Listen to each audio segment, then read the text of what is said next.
এবং যে কোনো মৃত্যুই অত্যন্ত দুঃখজনক। এই যে ছাত্রীর মৃত্যু হয়েছে, খুবই মর্মান্তিক, খারাপ ঘটনা। কেন হয়েছে, কিভাবে হয়েছে, এটা পুলিশ প্রশাসন তারা তদন্ত করছেন।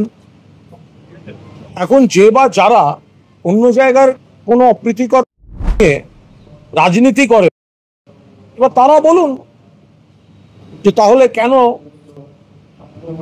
সেখানে সিসি ক্যামেরা থাকবে না, সিসি ক্যামেরা বসাতে গেলে তখন কেন সিসি ক্যামেরা মানছি না? পৃথিবীর সব জায়গায় সিসি ক্যামেরা,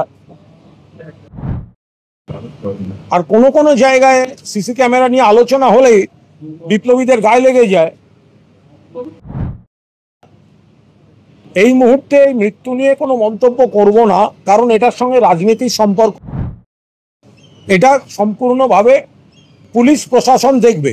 কিন্তু যারা মানুষকে অন্য কোনো মৃত্যুতে মানুষকে বিভ্রান্ত করেন, যারা কুৎসা করেন, যারা এপাড়া ওপাড়ায় গিয়ে অমুক দল অন্য দল তাদের সব পতাকা পোড়ান, তা তাদের ওখানে এই ধরনের মৃত্যু হয় কেন? এর আগেও তো হয়েছে। যে ছেলেটি একটা রহস্য মৃত্যু, ওপর থেকে পড়ে মৃত্যু হয়েছিল, কি হলো? তার বেলা হবে না? তার বেলা রাত জাগা হবে না? এই মেয়েটির মৃত্যু, তার বেলা রাত জাগা হবে না?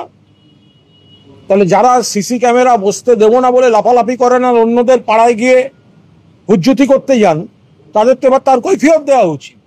যদিও এটা পুলিশ প্রশাসন দেখছে, এই নিয়ে এই মুহূর্তে মৃত্যু মানে দুর্ভাগ্যজনক, কোনো মন্তব্য করব না। কিন্তু সিসি ক্যামেরা ইত্যাদি এগুলো থাকলে অনেক জল্পনা এড়ানো যায়, রহস্যের সমাধান হয়ে যায়। তো সেটা তো তাদের সব বুঝতে হবে।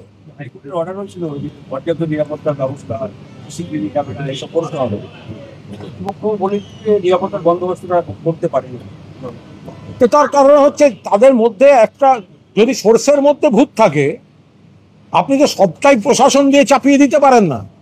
ওখানে তো এমন কিছু, ওখানে অনেক মেধাবী ভালো ছেলে মেয়ে আছে, অত্যন্ত মেধাবী ছেলে মেয়ে আছে। আবার কিছু এমন অসভ্য আছে যারা কখনো বাবুল সুপ্রিয়, কখনো ব্রাত্য বসু, এমনকি ডক্টর ওম প্রকাশ মিশ্র, তাদের সঙ্গে কুৎসিত আচরণ করে। এরাই সমস্ত অন্য জায়গায় গিয়ে গিয়ে গন্ডগোল তৈরি করে। তো এরা ভেতরে সেইগুলো করতে দেয় না সুষ্ঠুভাবে। আপনারা দেখেননি সিসি ক্যামেরা বসতে দেব না, বসানো যাবে না, এই বলে কত রকম বিপ্লব হয়েছিল। এবার তারা কৈফিয়ত দিক, কেন, কিভাবে, কি হয়েছে।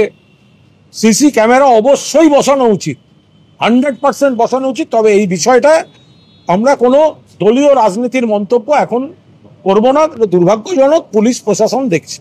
হাইকোর্টে বারণ সত্ত্বেও শুভেন্দু অধিকারী গেলেন সভায়, সেনাদের সভায়। হাইকোর্ট বলছে চার্জলিং করবেন না, নেক্সট টাইম করা পদক্ষেপ নিতে বাধ্য হবে।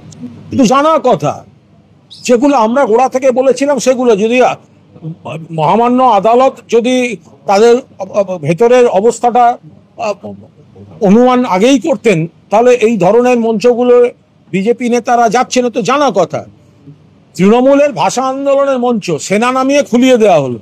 সেইখানে অবসরপ্রাপ্ত সেনা বলে একাংশ, এবং মঞ্চের সামনে তো কজন সেনা ছিল আপনারাও জানেন, সবাই দেখেছে।